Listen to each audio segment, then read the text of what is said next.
Okay,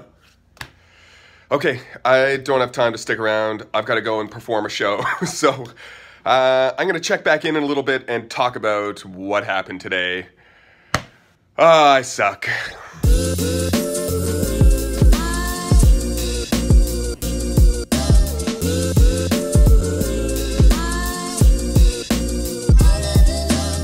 Yo, what's going on? It is Teacher Michael here, and welcome to Charleston, South Carolina.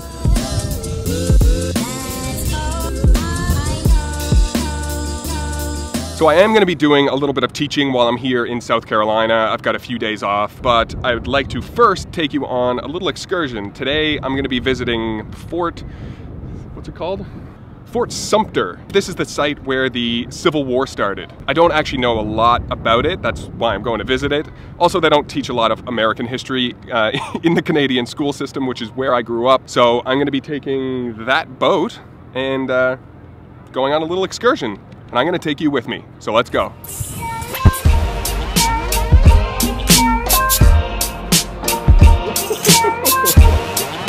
Thought I was going to fail there.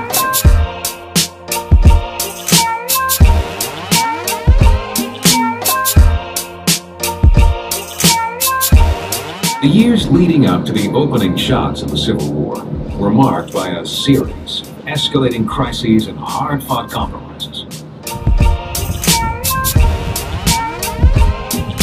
Southerners argued that the Constitutional Compact guaranteed slavery.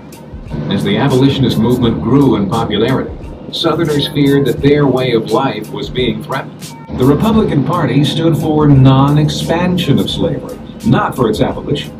South Carolina became the first state to secede from the Union on December 20th, 1860.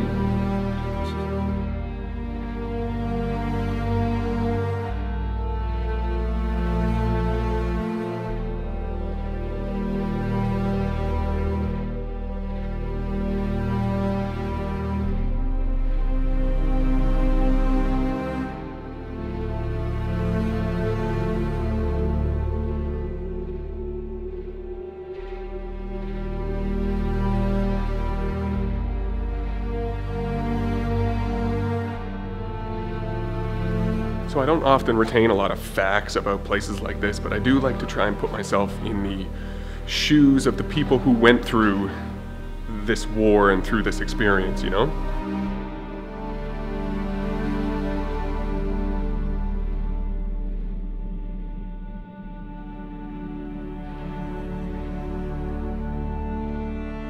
So in this wall here, you can actually still see there's some artillery shells that are embedded in the brick.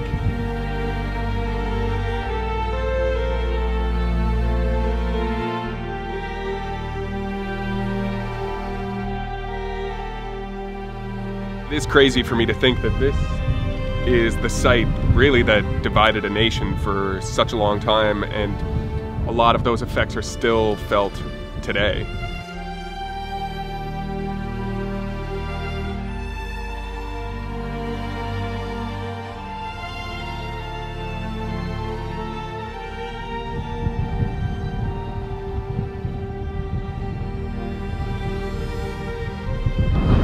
Thus concludes my trip to Fort Sumter. Thank you for coming along for the ride.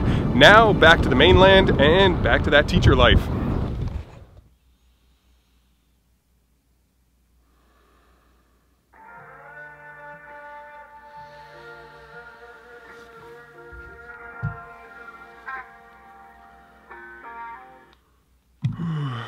It's too early. First things first, I need some coffee.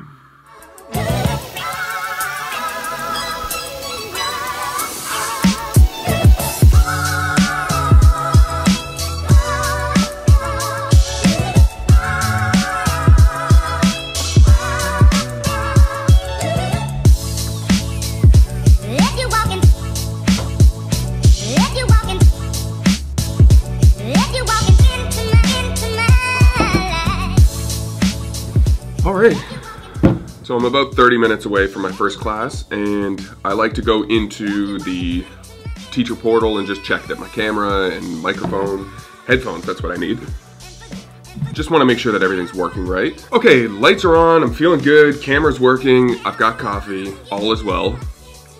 When I was down at the breakfast station, I got myself a couple pieces of fruit so I can do some juggling in class as a little reward. Yeah. Okay, class is about to begin, but I'm gonna put on my orange shirt.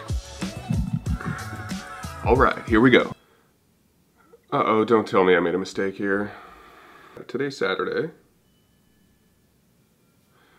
Why is it saying that I'm too early for class? 8 a.m. It is 8 a.m. I'm so confused. So I'm gonna jump into the Facebook group and see if anyone has any suggestions for me here. Okay, I'm in my hotel room right now trying to teach, and I don't know if anyone else is having these problems. I'm in the right class, I think, at the right time, on the right day, and it's just not letting me teach. It's telling me that I'm too early. I just wanted to make sure that I didn't do anything wrong, because, you know, I'm racking my brain, just like, I swear, I'm in the right time, right place. What is happening? A few moments later. It was my fault. It was my fault.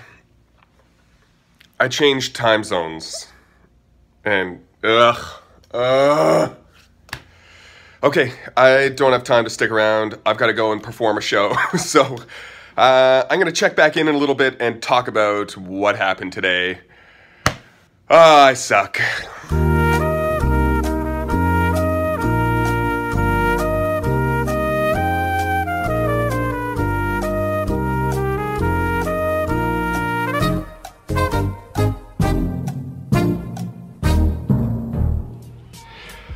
So I finally did get to the bottom of this problem, and it was 100% my fault.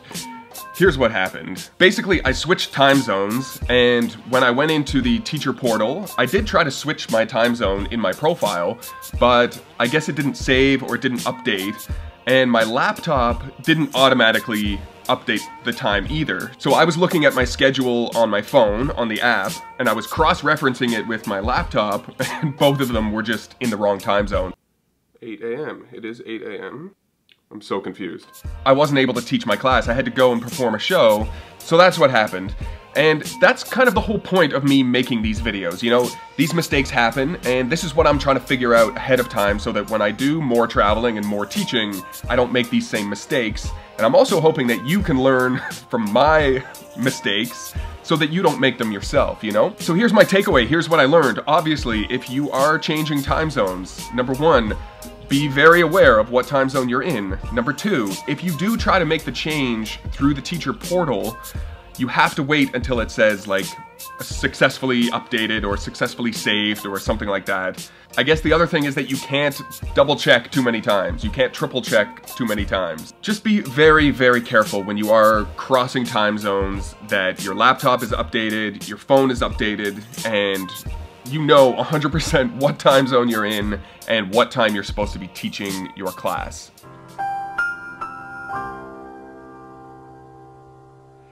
There you go, there's not much I can do at this point. Lesson learned. Hopefully I don't make that mistake again. Hopefully you never make that mistake, and life goes on. Thank you so much for watching. Once again, I am Teacher Michael. Don't forget to subscribe to my channel if you haven't done so already. Hit the thumbs up button if you enjoyed this video, and until the next time, I will see you on the internet. Peace. Yeah.